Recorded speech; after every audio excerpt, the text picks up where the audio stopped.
Hey, bonjour à vous les parents. Ici c'est Monsieur Alex pour un autre conseil aux parents. Aujourd'hui, on conclut avec la capsule numéro 4, comment rétablir la hiérarchie, c'est-à-dire nos enfants qui se prennent pour des petits boss, les remettre à leur place et que les parents reprennent leur place de leader. On a vu que ça se faisait par des apprentissages. Premier apprentissage qu'on a vu, les enfants doivent apprendre à exprimer leurs besoins. Les enfants doivent apprendre à être patients. Les enfants doivent apprendre à tolérer un refus et une frustration. Et aujourd'hui, on voit les enfants doivent apprendre à accepter l'autorité de l'adulte. C'est pas rien. Premier point, n'obéissez pas aux ordres et consignes de vos enfants. C'est clair?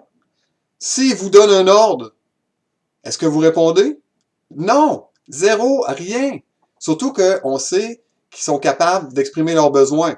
Donc, ne répondez pas aux ordres, sinon là, vous vous placez en bas, puis lui il se positionne en haut. Donc, on n'obéit pas aux ordres et consignes de nos enfants. Deuxième point, ne traitez pas d'égal à égal avec l'enfant. Vous êtes le patron, même lorsque vous lui demandez son avis.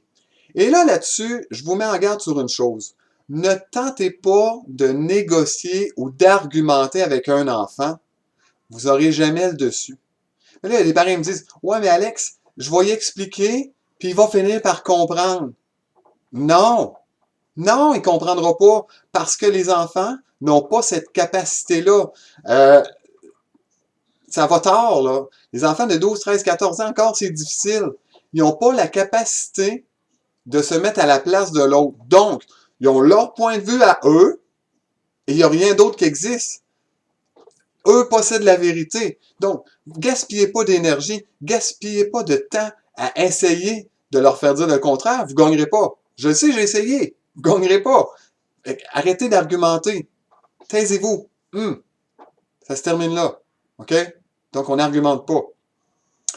Troisième point. Ayez une attitude de bon leader. Et ceux qui connaissent César, l'homme qui parle aux chiens, soyez un bon chef de meute. Et là, dans les familles, il y a toujours un leader. Ça en prend un leader, tout le temps. Mais si c'est pas les parents, c'est clair qu'il y a un des enfants qui va prendre ce rôle-là de leader. Et ça, là, vous voulez pas ça. Donc, les parents, vous devez prendre votre rôle au sérieux et agir en chef de meute. Et là, quand on dit un chef, un leader, c'est pas seulement dans le verbal, mais c'est aussi dans le non-verbal. Votre corps doit parler. Vous êtes le chef, vous êtes le leader. Ça doit se sentir. Les enfants vont le voir et ils vont vous suivre. Quatrième point. Et là, ce point-là est assez important, je vais vous le lire. Les jeunes devraient avoir à demander la permission avant de se prendre de la nourriture, d'utiliser la télé ou l'ordinateur ou les jeux vidéo, d'entrer dans votre chambre à coucher et utiliser des objets qui vous appartiennent.